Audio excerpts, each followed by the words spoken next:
Hi hello నమస్తే welcome to my channel జ్యోతిర్మయతో కబుర్లు. APPSC APS ఆర్టీసీకి గ్రూప్ 1 అండ్ 2 వీటికి సంబంధించి క్వాంటిటేటివ్ యాప్టిట్యూడ్ అయితే విత్ ఎక్స్ప్లెనేషన్తో 100 క్వశ్చన్స్ అయితే మీకైతే ఎక్స్ప్లెయిన్ చేస్తున్నానండి. 15 టాపిక్స్ నుంచి క్వశ్చన్స్ అయితే తీసుకున్నాను. ఈ టాపిక్స్ ప్రిపేర్ అయితే చాలు, ఖచ్చితంగా రాసి పెట్టుకోండి. ఈ 15 టాపిక్స్ ప్రిపేర్ అయితే మనకి గ్రూప్ 1 కానీ లేకపోతే ఏపీపీఎస్సీ మొత్తం ఓవరాల్గా ఏపీఎస్ ఆర్టీసీ ఎగ్జామ్స్కైనా లేకపోతే విఆర్ఓ విఆర్ఏ ఎగ్జామ్స్కైనా దేనికైనా సరే క్వాంటిటేటివ్ యాప్టిట్యూడ్ అండ్ రీజనింగ్ ఇవి రెండు లేకుండా అసలు కాంపిటేటివ్ ఎగ్జామ్సే ఉండవు కదండి. సో దానికి సంబంధించి అయితే చాలా మంది కామెంట్స్ పెడుతున్నారు కదా, క్వాంట్ అండ్ రీజనింగ్ మీద వీడియో చేయండి మేడం అని చెప్పి. క్వశ్చన్స్ నాకు ఓన్గా రాసుకోవడం కదండి, నేను పేపర్ మీద రాసుకొని నాకు ఇది వీడియో తీసుకొని ఎడిటింగ్ చేసుకోవడం కొంచెం టైం పట్టింది అనమాట. అందులో నేను ఫోన్ ఇలా పట్టుకొని మీకు పేపర్ మీద చూపించి ఫోన్లో చూసుకుంటే చెప్పడం కదా, కొంచెం కష్టంగా ఉంటుంది అనమాట. సో అయినా సరే సపరేట్గా అయినా సరే నేను యాప్టిట్యూడ్ సపరేట్ వీడియో అలాగే రీజనింగ్ సపరేట్ వీడియో పెడతానండి. ఖచ్చితంగా చెప్తున్నాను, ఈ టాపిక్స్ ప్రిపేర్ అయితే చాలండి. నేను ప్రిపేర్ అయ్యే టాపిక్స్ మాకు కోచింగ్లో నేర్పించిన విధంగా కొన్ని షార్ట్ కట్స్ మీకోసం అయితే ఈ వీడియోలో చెప్తాను. ఫస్ట్ టాపిక్స్ అయితే చూపిస్తాను చూడండి, నెక్స్ట్ క్వశ్చన్స్ అయితే చూపిస్తాను. Interest, ratio and proportion, averages, mixtures and allegations, time and work, time and distance, pipes and systems, trains, boats and streams, numerical ability, approximations.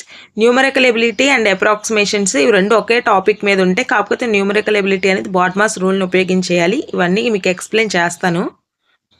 Number series, data analysis, percentages, business అంటే partnership అనమాట. అంటే ఇంకా మిగిలిన topics మీద అంటే వస్తాయండి, 1-2 questions పర్వాలేదు, skip చేయొచ్చు. కానీ 15 టాపిక్స్ మాత్రం మెయిన్ ఇంపార్టెంట్. ఒక్కొక్క టాపిక్ నుంచి 2 క్వశ్చన్స్ ఇచ్చినా సరే 15కి 30 కవర్ అవుతాయి. సో అలా నేను 2 క్వశ్చన్స్ ఒక్కొక్క దాన్ని 3 క్వశ్చన్స్ అలా అయితే ఇచ్చి మీకైతే ఎక్స్ప్లెనేషన్తో సహా నేనైతే రాస్తానండి. నేనే అంటే ఏ లాజిక్తో నేను ఆన్సర్ చేస్తాననేది మీతో షేర్ చేస్తాను. వీడియో ఎక్కడ స్కిప్ చేయకుండా లాస్ట్ వరకు చూడండి. కంటెంట్ నచ్చితే కొత్త వాళ్ళు ఎవరైనా చూస్తుంటే సబ్స్క్రైబ్ చేసుకోవచ్చు కదండి. మీకు సింపుల్గా నేను అయితే ఇంట్రెస్ట్ టాపిక్ ఫస్ట్ తీసుకొని మీకు 1 లైనర్ క్వశ్చన్స్ అయితే తీసుకొని ఇచ్చానండి. దీన్ని బేస్ చేసుకొని అంటే మనం మెయిన్ దీనిలో ఫార్ములా యూజ్ చేసుకొని ఎంత లెందీ క్వశ్చన్ అయినా సరే ఈజీగా చేయగలిగేటట్టుగా అయితే చూపిస్తాను చూడండి. Mister B invest 10,000 rupees at a rate of 5% per annum. How much interest will he earn in 3 years? 3 yearsలో ఎంత ఎర్న్ చేస్తారు అని చెప్పి అడుగుతున్నారు. సింపుల్ ఇంట్రెస్ట్కి ఫార్ములా అండి PTR/100. ఇది చిన్నప్పటి నుంచి మనం నేర్చుకునేదే కదా, సో గుర్తుంటుంది. ఫార్ములా వచ్చేసరికి PTR/100. ప్రిన్సిపల్ వాళ్ళే ఇచ్చారు 10,000 వేసి. నెక్స్ట్ టైం వచ్చేసరికి 3 years, రేట్ ఆఫ్ ఇంట్రెస్ట్ 5% ఇచ్చారు కదా. సో 10,000 × 3 × 5/100 అనేది ఫార్ములా ప్రకారం వచ్చిందే కాబట్టి 100 వేసి is equal to simple interest అంటే క్లియర్గా మీకు రాశానండి. అంటే కొంచెం ఎప్పుడో కొంచెం గ్యాప్ తీసుకున్న వాళ్ళు ఉంటారు కదా, వాళ్ళ కోసమని ఇంత క్లియర్గా రాశాను. సో కాంపిటేటివ్ ఎగ్జామ్స్లో ఎలా అయితే చేయకూడదు అనుకోండి. Simple interest is equal to 100 × 3 × 5. Simple interest is equal to మొత్తం టోటల్ సింపుల్ ఇంట్రెస్ట్ ఆన్సర్ వచ్చేసరికి 1,500 అనమాట. మనకు ఆప్షన్స్లో ఆప్షన్ 4 ఇస్తే అందులో 1,500 ఉంటుంది కదా, సో అదైతే ఆన్సర్ అయితే పెట్టాలండి. నెక్స్ట్ వచ్చేసరికి చూడండి, సింపుల్ ఇంట్రెస్ట్ బేస్ చేసుకొని ఇంకో క్వశ్చన్ అయితే ఇచ్చాను. A certain some of money 2 years, ఈసారి 12%, 480 rupees. అంటే ఏంటంటే మనకి సింపుల్ ఇంట్రెస్ట్ అనేది మనకి ఆల్రెడీ ఇచ్చేశారు, కానీ ప్రిన్సిపల్ ఫైండ్ అవుట్ చేయమన్నారు. పైన క్వశ్చన్లోనేమో ఇంట్రెస్ట్ ఫైండ్ అవుట్ చేయమన్నారు, ఇక్కడ ప్రిన్సిపల్ అనమాట. ఏదైనా సరే ఫార్ములా వేసేసుకున్నాం అనుకోండి, ఈజీగా ఉంటుంది. Simple interest is equal PTR/100. Simple interest ఇచ్చారు కదా 480 ఈజ్ ఈక్వల్ టు PTR అంటే అక్కడ ఏమి ఇచ్చారో అవన్నీ అక్కడ సబ్స్టిట్యూట్ చేస్తే మిగిలిన ఆన్సర్ వచ్చేసరికి ఇలా అయితే మనకి నెక్స్ట్ ప్రిన్సిపల్ వచ్చేసరికి చివరికి 2,000 అనేది ఆన్సర్ అనమాట. ఇలా అయితే చేయాలండి. మీరు వీడియో పాస్ చేసుకొని ఒకవేళ క్యాలిక్యులేషన్ అర్థం కాకపోతే చేసుకోండి. P ఈజ్ ఈక్వల్ టు 2,000, ఆప్షన్స్లో 2,000 ఉంటే అదే ఆన్సర్ అవుతుందండి. నెక్స్ట్ వచ్చేసరికి రేషియో అండ్ ప్రపోర్షన్ అండి. The ratio of 2 numbers is 3:5. If their sum is 64, find the numbers. నేను చాలా సింపుల్గా ఇస్తున్నానండి క్వశ్చన్స్ అనేవి, ఎందుకనంటే నేను టాపిక్స్ వైజ్గా మీకు మోడల్ ఎలా ఉంటుంది, క్వశ్చన్ ఫార్మేట్ ఎలా ఉంటుంది అని ఎక్స్ప్లెయిన్ చేయడం కోసం. అంటే చాలామంది నెగిటివ్గా కామెంట్ చేయడానికి సిద్ధంగా ఉంటారు కదా, సో నేను ముందుగానే చెప్తున్నాను అనమాట. నేను 1 లైనర్ క్వశ్చన్స్ ఇచ్చాను. క్వశ్చన్ ఎంత లెందీ అయినా మన కాన్సెప్ట్ ఉంటే చాలు కదా, సో కామెంట్ నెగిటివ్ పెట్టే వాళ్ళకి నేను ఆన్సర్ ఇచ్చాను. ఆన్సర్ వచ్చేసరికి 2 numbers ఫర్ ఎగ్జాంపుల్ నేను A and B అని తీసుకున్నాను. 2 నెంబర్స్ 3:5 అన్నారు కాబట్టి A:B 3:5 అనుకున్నా, 3x 5x అనుకున్నాం. ఎందుకంటే అన్నోన్ కదా, మనకి రేషియో కదా, వాల్యూ రావాలంటే x అని అనుకుంటే ఈజీగా వచ్చేస్తుంది. టోటల్ A+B ఇచ్చారు కదా, A+B ఎంత అవుతుంది అప్పుడు సమ్ 8x అయ్యిద్ది. So A+B is equal to 64 మనకి ఇచ్చారు కదా, ఇఫ్ దే సమ్ ఈ 64, సమ్ 64 అంటే A+B ఈజ్ ఈక్వల్ 64 అంటే సమ్ ఇక్కడ మనకి ఎంత వచ్చింది, 8x వచ్చింది, అంటే 8x value 64. So x value ఎంత అనేది ఫైండ్ అవుట్ చేస్తే ఇలా అయితే వస్తుందండి, x ఈజ్ ఈక్వల్ టు 8 అనమాట. ఇలా అయితే ఎక్స్ప్లెనేషన్ అయితే ఇలాగే చెప్పాను, మీకు అర్థమవుతుంది అని అనుకుంటున్నాను. Next, if 8:x is equal to 6:9 find the value of x. 8:x is equal to 6:9 వేసాను. We can write it as 8/x is equal to 6/9. ఎలా అంటే మనకి 8 ఒకటేమో వాల్యూ ఇచ్చారు, అంటే ఒకటేమో నెంబర్ ఇచ్చారు, ఒకటేమో అన్నోన్ ఇచ్చారు. సో 8/x అనే వేసాను. వాటి రెండు value 8:x is equal to ఆ రెండు దేనికి సమానం, 6:9కి సమానం. So 8/x is equal to 6/9 వేసాను. ఈ రెండు 6/9కి ఈక్వల్. సో మనం అయితే ఇలా క్రాస్గా చేసామనుకోండి, 6x అనేది ఇటు వచ్చేస్తే 8 9 72 కాబట్టి 6x is equal to 72, x is equal to 12 అనమాట. So x value find out చేయమన్నారు కదా, 12 అండి ఆన్సర్. యావరేజెస్ అండి, యావరేజెస్కి మనకి క్వశ్చన్స్ ఎంత టఫ్ ఇచ్చినా కొన్ని దీనిలో ఫార్ములా ఈజీగా మనం ఫైండ్ అవుట్ చేయడానికి. ఎప్పుడైనా సరే యావరేజ్ ఫార్ములా టోటల్ ఐటమ్స్ మన క్వశ్చన్లో ఎన్ని ఐటమ్స్ ఇచ్చారో, అంటే ఐటమ్స్ అంటే పర్సన్స్ అయినా ఎవరైనా, టోటల్ ఐటమ్స్ అంటే పర్సన్స్ తీసుకుంటే total items by number of items, అంటే total persons by number of persons అనమాట. ఫార్ములా వచ్చేసరికి అలా ఉంటుంది, ఈజీగా మనం ఫైండ్ అవుట్ చేయడానికి. ఒక 1 లైనర్ 2 లైనర్ క్వశ్చన్స్ ఇచ్చిన యావరేజ్ ఫార్ములా గుర్తుంటే కొంచెం ఈజీగా చేయగలుగుతాం అనమాట.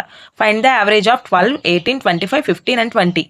సో ఎక్స్ప్లెనేషన్ అయితే ఇలా మొత్తం టోటల్ ఐటమ్స్ పై నెంబర్ ఆఫ్ ఐటమ్స్ అని చెప్పాను కదా, టోటల్ ఐటమ్స్ అన్ని వేసా 12, 18, 25, 15, 20 divided by number of items కదా. నెంబర్ ఆఫ్ ఐటమ్స్ అంటే మొత్తం ఎన్ని ఉన్నాయి, అవి నెంబర్స్ 5 ఉన్నాయి. సో డివైడెడ్ బై 5 చేస్తే 18 అనేది యావరేజ్ అనమాట. ఇది సింపుల్గా ఇచ్చేస్తారండి.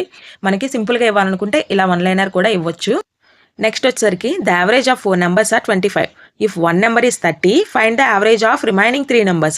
ఒక 4 numbersకి మనకి యావరేజ్ ఇచ్చారండి, 4 numbersకి 25 అన్నారు కాబట్టి టోటల్ కనుక్కోవాలంటే 4 యావరేజ్ ఇంటూ నెంబర్సే కదా. So total 4 numbers is equal to 25 into 4 is equal to 100. ఇప్పుడు మనకి 1 నెంబర్ 30 అన్నారు, ఇప్పుడు టోటల్ 100లో నుంచి 1 నెంబర్ తీసేస్తే మిగిలిన 3 numbers వచ్చేస్తాయి కదా. సో తీస్తే 70 వచ్చింది. ఆ 70ని 3 numbers ఒక్కొక్క దానికి ఎంత వచ్చిందో కావాలి కాబట్టి మనకి 70/3 చేసామనుకోండి, 1 person వచ్చేసరికి 23.33 వచ్చిందనమాట. అంటే రిమైనింగ్ 3 అడిగారు కాబట్టి సో 70/3 వేయాలి. మనకు వచ్చేసరికి ఎగ్జాక్ట్గా మనకు ఆన్సర్ రాకపోయినప్పుడు అక్కడ మనకు ఒకవేళ కనుక ఎగ్జాక్ట్ ఆన్సర్ ఇలా ఇస్తే పర్వాలేదు, లేదంటే కనుక కాన్ బి డిటర్మైన్డ్ ఒకవేళ ఇస్తే అది క్లిక్ చేయొచ్చు. లేదు ఇలా వాల్యూస్ ఇలా కూడా ఇస్తే కనుక యావరేజ్ అనేది పాయింట్స్లో ఇచ్చినా మనం అయితే పెట్టాలన్నమాట. ఎగ్జాక్ట్ పాయింటే తీసుకోవాలి మనం ఆన్సర్ కింద. నెక్స్ట్ అండి, మిక్చర్స్ టాపిక్స్ నుంచి. A man mixtures of 40 liters of juice and milk contains 10 liters of milk. What is the ratio of milk to water? మనకు వచ్చేసరికి మనకి మిల్క్ టు వాటర్ రేషియో అడిగారు కాబట్టి జ్యూస్లో ఏముంటుంది, మనకి ఫ్రూట్ జ్యూస్ ప్లస్ మిల్క్ కలుపుతారు. ఈ రెండు కలిపి మనకైతే 40. అయితే జ్యూస్ అనేది ఎంతో కావాలి. ఇప్పుడు మిల్క్ అనేది 10 కదా, 40లో నుంచి 10 తీస్తే రిమైనింగ్ 30 ఏమైంది, ప్యూర్ జ్యూస్ అనమాట. అంటే ఎటువంటి వాటర్ కానీ మిల్క్ కానీ ఏది యాడ్ చేయకుండా ఉన్న ప్యూర్ అనమాట. సో మనకు వచ్చేసరికి మిల్క్ టు వాటర్ కనుక్కోమన్నారు కాబట్టి మనకి ప్యూర్ జ్యూస్ ఎంత అంటే 30. 10 అనేది ఏంటి, మిల్క్. ఈ రెండింటికి మనం రేషియో తీసామనుకోండి, జ్యూస్ ఇస్టు మిల్క్ మనకైతే వస్తుంది అనమాట. అంటే క్వశ్చన్లో మిల్క్ టు వాటర్ రాశానండి, మిల్క్ టు జ్యూస్ అనమాట అక్కడ మనకి రేషియో అనేది. సో జ్యూస్ ఇస్టు మిల్క్ అంటే రేషియో వచ్చేసరికి 3:1 అనేది ఆన్సర్ అనమాట. Next, a mixture contains 50 liters of milk and water in the ratio of 2:3. How much water should be added to make the ratio 1:1. 1:1 మనకు రావాలి ఫైనల్గా. అయితే ఇక్కడ వచ్చేసరికి మిక్చర్ ఎంత ఉంది, 15 liters ఆఫ్ మిల్క్ ఉందంట. అయితే వాటర్ ఎంత ఉంది, అది రేషియో అనేది 2:3 ఇచ్చారు. So milk is to water is equal to 2x is to 3x unknown కాబట్టి మనం వాల్యూ తేవాలి కాబట్టి 2x 3x కనుక్కున్నాం. Milk plus water ఎంత, 50 ఉంది. అంటే ఇవి 5 parts 50 అయితే 1 part అనేది 10 కదా. So 2 into 10 20, 3 into 10 30. సో మనకు వచ్చేసరికి మిల్క్ 20 వచ్చింది, వాటర్ 30 వచ్చింది. దీనికి వచ్చేసరికి మనం +10 యాడ్ చేస్తే మనకి 30:30 అనేది వస్తుంది. అంటే ఎంత యాడ్ చేస్తే మనకి 1:1 వస్తుంది అంటే మిల్క్కి 10 కలిపితేనే 1:1 వస్తుంది. సో 10 అనేది కలపాలి. మనకి రేషియో అడిగితే 1:1 ప్రకారం మనకి 10 అనేది ఆన్సర్ అవుతుందండి. 10 కలిపితే 1:1 రేషియో అనేది వస్తుంది అనమాట. Next topic time and work అండి. A can complete a piece of work in 10 days. So in 1 day A will do 1/10 and B can complete the same piece of work in 15 days. 1 day B do 1/15. ఇది నేను మీకు క్లియర్గా రావడం కోసం, అర్థం అవడం కోసం అని అలా రాశానండి. క్వశ్చన్ అయితే అలా అడగరు, ఏమడుగుతారు ఇంకోసారి చెప్తాను చూడండి. మనకైతే ఫైనల్గా A+B అడుగుతున్నారు.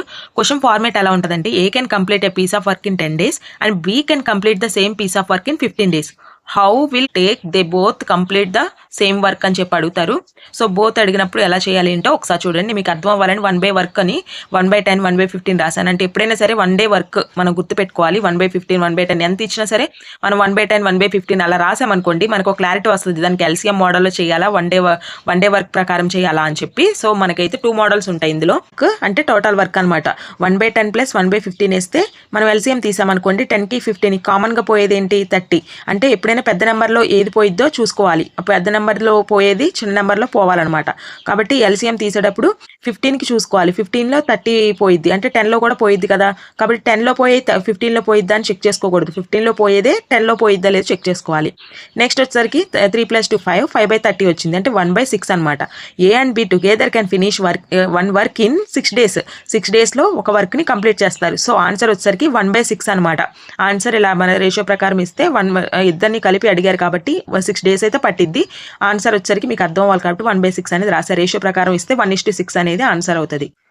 Next A can complete piece of work in 8 days, B can complete the same work in 12 days. How many days work together finish అని చెప్పి అడుగుతున్నారండి. A can complete the piece of work in 8 days. అని A and B రాశాను, 8 to 12 రాశాను. Next వచ్చరికి మనకి be can complete 12 days అన్నారు కదా, 12 days రాశాను. వీళ్ళిద్దరికీ కూడా LCM తీసా. 8కి 12కి LCM ఏంటి, 12లో పోయేది 2 12s 24. 24 అనేది 8లో కూడా పోయిద్ది కదా. సో 8లో అయితే 3 times, 12లో అయితే 2 times, బోత్ 5. 1 dayలో 5 చేస్తారు ఎవరు, A+B. So together A+B is equal to 5/24 in 1 day. 5/24 1 dayలో 5/24 చేస్తారు. అది క్యాలిక్యులేట్ చేసి ఒకవేళ రేషియో ప్రకారం అట్లా ఇస్తుంది మనకైతే పాయింట్స్లో వస్తుంది. సో ఇలా ఇచ్చేస్తే కనుక డైరెక్ట్గా 5/24 అనేది ఆన్సర్ అవుతుంది. నెక్స్ట్ వచ్చేసరికి టైమ్ అండ్ డిస్టెన్స్ అండి. ఫార్ములాస్ బాగా గుర్తుపెట్టుకోండి. టైమ్ అండ్ డిస్టెన్స్ బేస్ చేసుకొని, అంటే ఈ ఫార్ములాస్ని బేస్ చేసుకొని టైమ్ అండ్ డిస్టెన్స్ ఉంటుంది. మనకి ట్రైన్స్ టాపిక్లో ఉంటుంది, అలాగే మనకి బోట్స్ అండ్ స్ట్రీమ్స్లో ఉంటుంది, ఈ టాపిక్లో ఉంటుంది. సో ఇవైతే బాగా ఇంపార్టెంట్ ఈ ఫార్ములాస్, అందుకే రాశానండి. మనకి స్పీడ్ ఫైండ్ అవుట్ చేయమన్నారు అనుకోండి క్వశ్చన్లో, అప్పుడు డిస్టెన్స్ బై టైం వేయాలన్నమాట. అదే టైం క్యాలిక్యులేట్ చేయమంటే distance by speed. Distance is equal to speed into time. ఈ 3 ఫార్ములాస్ గుర్తుపెట్టుకోండి చాలు. ఈ టాపిక్ 3 టాపిక్స్ కవర్ అయిపోతాయి అనమాట. సో మెయిన్ ఇంపార్టెంట్, సో అందుకే రాశాను. క్వశ్చన్ మీకు సింపుల్గా అర్థం అవ్వాలి కాబట్టి ఫార్ములాస్ బేస్ చేసుకొని మరి అంటే వన్ లైనర్ క్వశ్చన్ అయితే అడిగాను. A car travels 240 kilometers in 8 hours, find the speed calculate అంటే మీకు ఫార్ములాస్ బేస్ చేసుకొని ఎలా చేయాలి చూపిస్తా కానీ ఈ క్వశ్చన్ రాశానండి. ఇది వచ్చేసరికి మనకి స్పీడ్ కనుక్కోవాలి. Speed is equal to formula పైన ఏం చెప్పా, డిస్టెన్స్ బై టైం అని చెప్పా. Speed is equal to distance by time. So distance వచ్చేసరికి 240, టైం వచ్చేసరికి 8. 240/8 చేస్తే 30. మనకి స్పీడ్ ఈజ్ ఈక్వల్ టు 30 అనేది ఆన్సర్ అనమాట. నెక్స్ట్ ఇంకొక క్వశ్చన్ చూడండి. ఏ man walks at 12 km/h, how much time will he take to cover 48 kilometers. ఇక్కడ మనకి ఏం అడుగుతున్నారు, హౌ మచ్ టైం అడుగుతున్నారు. టైం అంటే formula distance by speed. Distance అనేది మనకు వచ్చేసరికి 48, స్పీడ్ వచ్చేసరికి 12. 48/12 చేస్తే ఎంత, 4. సో ఆన్సర్ వచ్చేసరికి 4 అనమాట. ఎక్స్ప్లెనేషన్ కూడా ఒకసారి చూడండి.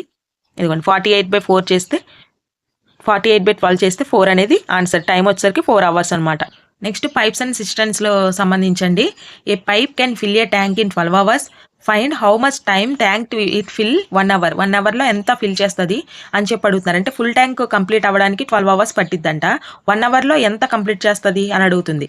1 hour వర్క్ అంటే ఎప్పుడైనా సరే 1/12 అనమాట. అంటే 12 అనేది మనకి ట్యాంక్ ఫుల్ కెపాసిటీ అనమాట. సో 1 hourలో 1/12 చేస్తుంది. మనకి 1 hour కావాలి కాబట్టి 1/10 అనమాట. క్లియర్గా మీకు అర్థం అవ్వాలి కదండి. మనకి 1/12 పైన నేను టైమ్ అండ్ వర్క్లో కూడా చెప్పాను. సో ఈ 2 సిమిలర్గా ఉంటాయి. 1/10, 1/15 అని చెప్పి A and Bకి చెప్పాను కదా. సో అలా రాసుకోవాలన్నమాట. అలా చేస్తే ఆన్సర్ మనకి 1 hour కాబట్టి అడిగింది 1/12 అనేది ఆన్సర్ అనమాట. నెక్స్ట్ క్వశ్చన్ చూడండి. Pipe A can fill a tank in 12 hours and pipe B can fill a tank in 14 hours. Both are open together. How much time to fill. ఇలా అయితే question అయితే ఈ మోడల్లో అయితే అడగొచ్చండి ఎగ్జామ్కి. మనకి 1 hour వర్క్ వచ్చేసరికి 1/12, 1/14 బాగా గుర్తుపెట్టుకోండి. అక్కడ ఇచ్చిన నెంబర్స్ ఏదైనా సరే ముందు మనం 1/లో రాసుకోవాలన్నమాట. 1/లో రాసుకున్నాం అనుకోండి ఈజీగా ఉంటుంది. అక్కడ ఇచ్చిన నెంబర్స్ 1/12, 1/14 రాసేసా. మనకేం అడిగారు, టుగెదర్ అడిగారు. అంటే A+B అడుగుతున్నారు. 1/12 + 1/14 వేసా. మనం ఈ రెండింటికి LCM తీసామనుకోండి 14లో పోయేది పోయేది ఏంటి 84 అనుకోండి. 84 12లో కూడా పోయిద్ది కదా. సో 84లో 12 అనేది 7 టైమ్స్, 14 అనేది 6 టైమ్స్. 7 + 6 13/84. ఈ రెండు మన క్యాన్సిలేషన్ అయితే అవ్వవు కదా. సో మనకు వచ్చేసరికి ఏంటంటే 13/84 అనేది how much time to fill అని చెప్పి అడుగుతున్నారు కదా. 13/84 అనమాట. ఒకవేళ ఆన్సర్ ఇలా పాయింట్స్లో ఉంటే అప్రాక్స్గా ఇలా చేయాలి. 1/13/84 చేస్తే 6.4 అనేది ఆన్సర్ అనమాట. మ్యాక్సిమం ఇలా ఉండకపోవచ్చు పాయింట్స్లో, ఒకవేళ ఉన్నా సరే పాయింట్లో చేయండి. అప్రాక్స్ అని వాళ్ళు అడిగితే అప్పుడు మనం 6 అనేది తీసుకోవాలన్నమాట. 6.5 అనుకోండి, 7 అనేది అప్రాక్స్ తీసుకోవాలి. తెలిసిందే కదండి. సో ఇదనమాట క్వశ్చన్ అనేది. నెక్స్ట్ వచ్చేసరికి ట్రైన్స్ అండి. Eighth topic. A train 180 meters long runs 15 km/h. Fine time table to cross a pole అని చెప్పి అడుగుతున్నారు. స్పీడ్ ఈజ్ ఈక్వల్ టు, ఇందాక ఏం చెప్పాను, టైమ్ అండ్ డిస్టెన్స్ చెప్పాను కదా, బాగా ఫార్ములాస్ గుర్తుపెట్టుకోవాలని. Speed is equal to distance by time కదా. మనకి డిస్టెన్స్ ఇక్కడ ఎంత ఇచ్చారు, 54 km/h అని ఇచ్చారు. 54 ఇంటూ అక్కడ మనం మీటర్ పర్ సెకండ్స్లో అంటే సెకండ్స్లో అడిగారు కదా, సో అందుకని 5/18 అని చెప్పాను. మనకి సెకండ్స్లో అడిగితే సెకండ్ అడిగితే 5/18, అదే మనకి అవర్స్లో అడిగితే 18/5, అలా రివర్స్లో చేసుకోవాలి. 15 into 5/18 చేస్తే 315, 3 5s are 15. So speed is equal to 15 m/s అనమాట. మనకి టైం వచ్చేసరికి 180 కాబట్టి 180/15 చేస్తే 12 అనేది మనకి ఆన్సర్ అవుతుంది. నెక్స్ట్ వచ్చేసరికి ఈ క్వశ్చన్ అండి. Train 120 meters long running at 36 kilometers. ఇది కూడా ఇది వచ్చేసరికి కూడా ఫార్ములా ప్రకారమే చేశానండి. ఈ వీడియో పాస్ చేసుకొని చూడండి, ఇప్పటికే లెందీ అయిపోతుంది video. Next boats and streams అండి. బోట్స్ అండ్ స్ట్రీమ్స్లో ఫార్ములా గుర్తుపెట్టుకోండి. డౌన్ స్ట్రీమ్ అంటే M+S, అప్ స్ట్రీమ్ అంటే M-S, లేదంటే B+S, B-S అలా కూడా అనుకోవచ్చు. అంటే బోట్ అంటే B, S అంటే S, స్ట్రీమ్ అంటే S అలా కూడా అనుకోవచ్చు. నేనేమనుకుంటానంటే మా కోచింగ్లో ఎక్కువ బోట్స్ అండ్ స్ట్రీమ్స్లో B+S అలా నేర్పకుండా M+S, M-S అని నేర్పారనమాట. So speed is equal distance by time formula కదండి, ఇవి బాగా గుర్తుపెట్టుకోండి ఫార్ములాస్ వచ్చేసరికి. ఇప్పుడు క్వశ్చన్ ఇచ్చాను చూడండి. If a man rows 18 kilometers downstream in 3 hours and returns the same distance in 6 hours, what speed still water అని చెప్పడుతున్నారు. స్టిల్ వాటర్ అంటే M అడిగినట్టు, అంటే B అడిగినట్టు అనమాట. మొత్తం ఫార్ములా ప్రకారం ఇక్కడ చేసి చూడండి. M+S ఎంత, 18/3 hours కాబట్టి స్పీడ్ అంటే ఫార్ములా ఏంటి, డిస్టెన్స్ బై టైం. డిస్టెన్స్ 18, 3 అనేది టైం. 18/3 చేస్తే 6. M-S మళ్ళీ స్పీడ్ ఇంకొకటి, డౌన్ స్ట్రీమ్ అప్ స్ట్రీమ్ కదా. సో 18/6 చేస్తే 3. M+S is equal 6, M-S is equal 3. So both వచ్చేసే కాబట్టి మనకి ఇప్పుడు మనకి స్టిల్ వాటర్ M అడుగుతున్నారు. ఎప్పుడైనా సరే M అడిగితేనేమో యాడ్ చేసి బై 2 చేయాలి, అదే S అడిగితేనేమో సబ్స్ట్రాక్ట్ చేసి బై 2 చేయాలి. సో ఇలా అయితే M అడిగారు కాబట్టి యాడ్ చేసి బై 2 చేస్తే 4.5 అనేది ఆన్సర్. ఈ పక్కన రాసాను చూడండి మీకు అర్థం అవ్వడం కోసమని. స్టిల్ వాటర్ అంటే M అని అర్థం, స్ట్రీమ్ అంటే S అని అర్థమని. సో ఇలా మీకు అర్థం అవ్వాలని అలా రాశానండి. న్యూమరికల్ ఎబిలిటీలో 135% ఆఫ్ 342, అలాగే 342% ఆఫ్ 13.5 రెండు సేమేనండి. మీరు గమనించారంటే రెండు సేమే అనమాట. ఇప్పుడు 135% ఆఫ్ 342 ఒకటి క్యాలిక్యులేట్ చేస్తే సరిపోదు కదా. సో 135 divided by 100 into 342 చేసా, మైనస్ 342 divided by 100 into 135/10, ఎందుకంటే 13.5 కదా. సో పాయింట్ తీసేయడం కోసం 10 పెట్టా. ఇలా చేస్తే మనకి 415.53 అనేది వస్తుందండి. రెండింటికి మనకు ఒకే నెంబర్ వస్తుంది 4617 అని, కానీ పాయింట్స్లో డిఫరెన్స్ ఉంటుంది, అంతే సేమ్ అలాగే ఉంటుంది. మనం అర్థమవుతే పాయింట్ అనేది ఒక పాయింటే కాబట్టి 2 digits ముందు పాయింట్ పెట్టి సబ్ట్రాక్ట్ చేసుకుంటే ఆన్సర్ వచ్చేస్తుంది. అంటే రెండోది క్యాలిక్యులేట్ చేయాల్సిన అవసరం లేదు, ఫస్ట్ది వచ్చేస్తే ఆన్సర్ వచ్చేస్తుంది. ఇంక ఆన్సర్ చేసి కామెంట్ పెట్టండి సెకండ్ దానికి. నెక్స్ట్ అప్రాక్సిమేషన్స్ అండి. 361 into 5.9x into x is equal to 15227. So దీనికి వచ్చేసరికి మనకి అప్రాక్సిమేషన్ కదా, 361 బదులు 360 ఇంటూ 5.96 అన్నారు కదా. సో 6 తీసుకున్నాను into x is equal to 15227 తీసుకున్నా. అక్కడ 15230 కూడా తీసుకోవచ్చు, నేను అలా తీసుకున్నా. అప్రాక్స్ క్యాన్సిల్ అవుతుంది కాబట్టి 7 అనేది అప్రాక్స్ ఆన్సర్ అయితే అవుతుందండి. నెక్స్ట్ ఈ క్వశ్చన్ కూడా చేసి, అంటే సింపుల్గానే ఉంది కదా, సో చేసి కామెంట్ పెట్టండి. ఎంతమంది కామెంట్ పెడతారో చూస్తాను. ఇది కూడా అప్రాక్సిమేషన్ అండి క్వశ్చన్. ఇందాక చూపించింది మాత్రం న్యూమరికల్ ఎబిలిటీ, అది కరెక్ట్గా ఎగ్జాక్ట్ వాల్యూ రావాలి, దీనికి అప్రాక్స్గా ఆన్సర్ రావాలి. సో క్యాలిక్యులేట్ చేసి ఆన్సర్ పెట్టండి. నెక్స్ట్ నెంబర్ సిరీస్ అండి. 16, 20, 26, 34 అని ఇచ్చారు మనకి. దీనిలో నెంబర్ సిరీస్ మనకి నెక్స్ట్ నెంబర్ ఏం వస్తుందో క్యాలిక్యులేట్ చేయాలి. దీనిలో బాగా గుర్తుపెట్టుకొని 2 మోడల్స్. నెంబర్ సిరీస్ ఇచ్చినప్పుడు ఫస్ట్ డిఫరెన్స్ తీసుకోండి. అంటే పెద్ద నెంబర్స్ అనుకోండి ఖచ్చితంగా అది మల్టిప్లికేషన్ అవుతుంది, ఇంక్రీజ్ అవుతా ఉందనుకోండి అది మల్టిప్లికేషన్. అదే ఇలాగా అంటే కొంచెం జస్ట్ పాయింట్స్లో ఉందనుకోండి, దగ్గరగా ఉందంటే డిఫరెన్స్ తీయండి. ఫస్ట్ దగ్గరగా ఉంది కాబట్టి మనకి 16కి 20కి 4 డిఫరెన్స్, 20కి 26కి 6 అంటే ఇంక్రీజ్ అవుతుంది. +2 అనమాట. లాజిక్ వచ్చేసరికి +2 ఇంక్రీజ్ అవుతుంది మనకి. 4, 6, 8 నెక్స్ట్ 34 10 యాడ్ చేస్తే 44 అనేది answer. Next wrong number series అంటే ఒకవేళ టఫ్గా ఇస్తే రాంగ్ నెంబర్ సిరీస్ కూడా ఇవ్వచ్చు కదా, సో అందుకని ఇచ్చాను. 8, 27, 65, 125, 216. మనకు వచ్చేసరికి రాంగ్ నెంబర్ సిరీస్లో మనకి 65 అనేది ఆన్సర్. ఎలాగ చెప్పనా, ఎలాగంటే 8 అనేది 2 క్యూబ్, 3 క్యూబ్ అంటే 27, 4 క్యూబ్ అంటే 64 రావాలి, 65 వచ్చింది. సో రాంగ్ నెంబర్ సిరీస్లో రాంగ్ ఏంటి అంటే 65, ఆన్సర్ అనేది 65 అవుతుంది. 5 క్యూబ్ వచ్చేసరికి 125, 6 క్యూబ్ 216. ఇవన్నీ కండిషన్స్ మనకైతే సాటిస్ఫై అయినాయి. ఇది ఒక్కటి మాత్రం మనకి ఫెయిల్ అయింది. So 65 answer. Next data analysis 13 topic అండి. ఇది మనకు వచ్చేసరికి డేటా అనాలిసిస్ అంటే ఎలాగైతే ఒక టేబుల్ ఇచ్చారనుకోండి, ప్రొడక్ట్స్, మంత్స్ ఇచ్చారు, లేకపోతే పర్సన్స్ ఏదైనా సరే ఇవ్వచ్చు. ఇలా అయితే నేను ఇచ్చాను తీసుకొని ఎగ్జాంపుల్గా. సో ఏబీసీ అని చెప్పి ప్రొడక్ట్స్ 3 ఉన్నాయి, జనవరి, ఫిబ్రవరి, మార్చి ఇలా ఉన్నాయి. క్వశ్చన్స్ వచ్చేసరికి ఇలా అడగొచ్చు అనమాట. Find the table and answer the questions. టేబుల్లో చూసి what is the total sales of product A అని చెప్పి అడుగుతున్నారు. ఆల్ మంత్స్ అని అడుగుతున్నారు కాబట్టి మొత్తం ప్రోడక్ట్ ఏ ఎంత ఉంది, జనవరి, ఫిబ్రవరి, మార్చి 3 కూడాలి, కూడితే 450 అనేది ఆన్సర్. ఆల్ మంత్స్ అడిగారు కాబట్టి 450 అనేది ఆన్సర్ అండి. సో ఇలా అంటే కొంచెం టఫ్ అయినా అడగొచ్చు. నేను మీకు అర్థం అవ్వాలి కదా అసలు డేటా అనాలిసిస్ అంటే ఏంటని. సో ఒక డేటా ఇస్తే ఇలా మనం అనాలిసిస్ చేసి ఒక క్వశ్చన్ని మనకి ఇలా 5 క్వశ్చన్స్ 3 క్వశ్చన్స్ అలా ఇవ్వచ్చు. అంటే బేస్డ్ ఆన్ ఎగ్జామ్ అండి. ఆ ఎగ్జామ్ రేంజ్ని బట్టి మనకైతే క్వశ్చన్ లెవెల్స్ కూడా మారుతూ ఉంటాయి అనమాట. సో 450 అనేది ఆన్సర్. నెక్స్ట్ ఈ క్వశ్చన్ ఇలా అడిగారు, what is the average sales of C అని చెప్పి అడిగారు. సో మొత్తం ఆల్ 3 మంత్స్ కాబట్టి సి వచ్చరికి మొత్తం యాడ్ చేసా, 140, 160, 170, 470 అనేది వచ్చింది. అయితే మనకి యావరేజ్ అడిగారు కదా, 470/3 చేస్తే యావరేజ్ 156 అనేది వచ్చింది, పాయింట్స్లో వస్తుంది. అప్రాక్స్ వచ్చేసరికి 156 అనమాట. సో అప్రాక్స్ వాల్యూ ఉంటే అది పెట్టాలి, లేదంటే కాన్ బి డిటర్మైన్ పెట్టుకోవచ్చు, లేదా నన్ను పెట్టొచ్చు. సో ఇలా అయితే క్వశ్చన్స్ అడగొచ్చండి. నెక్స్ట్ ఇంకో మోడల్ ఏం అడగొచ్చు ఒకటి చూపిస్తాను. ఇలా ఒకటి దీన్ని వచ్చేసరికి టేబుల్ అంటారనమాట. టేబుల్ అడగొచ్చు, పై చార్ట్ అడగొచ్చు, కేస్లెట్ అడగొచ్చు. నేను ఇంకోటి రేర్గా అంటే ఎక్కువగా టేబుల్ అడుగుతారు, ఇంకొకటి పై చార్ట్ అడుగుతారు. పై చార్ట్ కూడా చూపిస్తాను చూడండి. ఇలా కూడా అడగొచ్చండి. A company has 5 departments, the distribution of employees in given below అని చెప్పి అడుగుతున్నారు. టోటల్ ఎంప్లాయీస్ వచ్చరికి 800 అంట. ఇలా అయితే మనకి ఇలాగ సర్కిల్ లాగా ఇచ్చారు. అక్కడ కలర్స్ యాడ్ చేస్తారండి, 5 వాటికి కూడాను 5 కలర్స్ యాడ్ చేస్తారు. నా దగ్గర కలర్స్ లేవు, సో అందుకని చెప్పి నేను ఇలా అయితే రాశాను, లోపల రాశాను. మామూలుగా అయితే కలర్స్ యాడ్ చేసి ఓన్లీ పర్సంటేజ్ మాత్రమే లోపల ఇస్తారు. నేను పేర్లు కూడా లోపల రాశాను అనమాట, అర్థం అవ్వాలని. సో ఇలా అయితే ఇస్తే దీన్ని అనాలిసిస్ చేసి మనకు టోటల్ ఎంప్లాయీస్ 800 కదా, ఫైనాన్స్లో ఎంత, మార్కెటింగ్లో ఎంత, సేల్స్లో ఎంత అని చెప్పి మనం సపరేట్గా రాసుకోవాలి.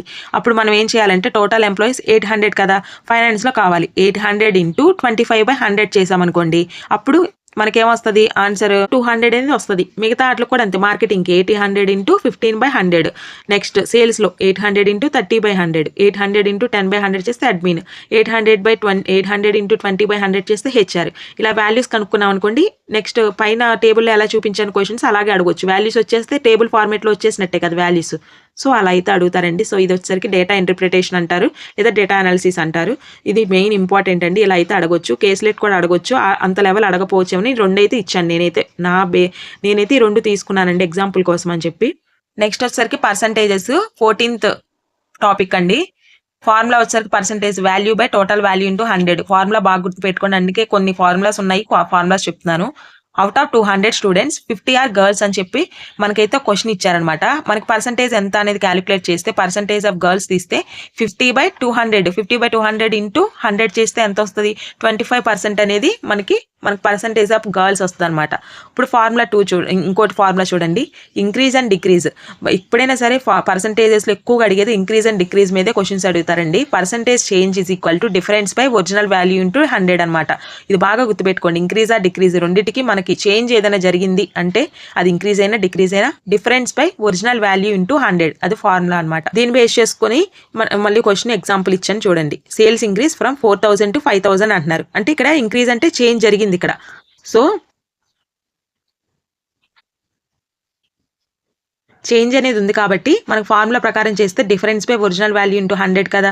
సో పర్సంటేజ్ ఇంక్రీజ్ కాబట్టి డిఫరెన్స్ ఎంత, 4000కి 5000కి 1000 డిఫరెన్స్, 1000 బై ఒరిజినల్ వాల్యూ ఎంత 4000. అంటే మనకి ఇంక్రీజ్ అంటే చిన్న వాల్యూ వేసుకోవాలి, అదే డిక్రీజ్ అంటే పెద్ద వాల్యూ వేసుకోవాలి. బాగా గుర్తుపెట్టుకోండి, ఇంక్రీజ్ అంటే చిన్న వాల్యూ వేసుకోవాలి డివైడెడ్ బైలో, అదే డిక్రీజ్ అంటే పెద్ద వాల్యూ వేసుకోవాలి.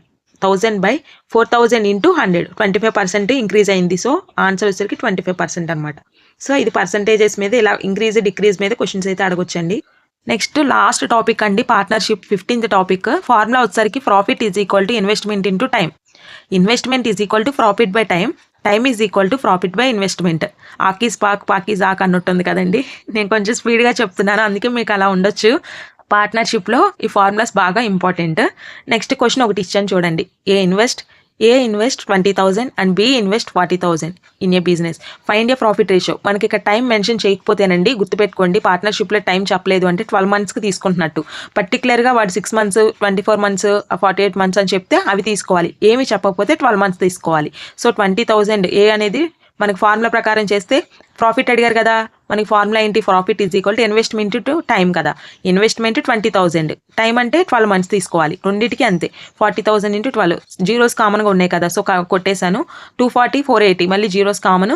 224 అనేది 48లో 2 times. 1:2 అనేది A:B రేషియో అనమాట, ప్రాఫిట్స్ రేషియో. 1:2 అనేది ప్రాఫిట్స్ రేషియో. వాళ్ళు క్వశ్చన్లో ఒకసారి A:B అడగపోయినా B:A అడిగారు అనుకోండి, రివర్స్ చెప్పాలి. 2:1 అనేది ఆన్సర్.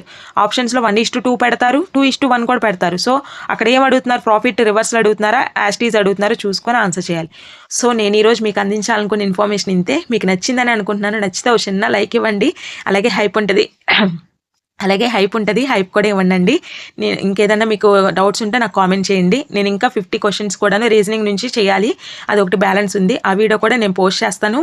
సబ్స్క్రైబ్ చేసుకోండి. కొత్త వాళ్ళు ఎవరైనా చూస్తుంటే కంటెంట్ నచ్చితే సబ్స్క్రైబ్ చేసుకోండి. థ్యాంక్ యూ సో మచ్ అండి.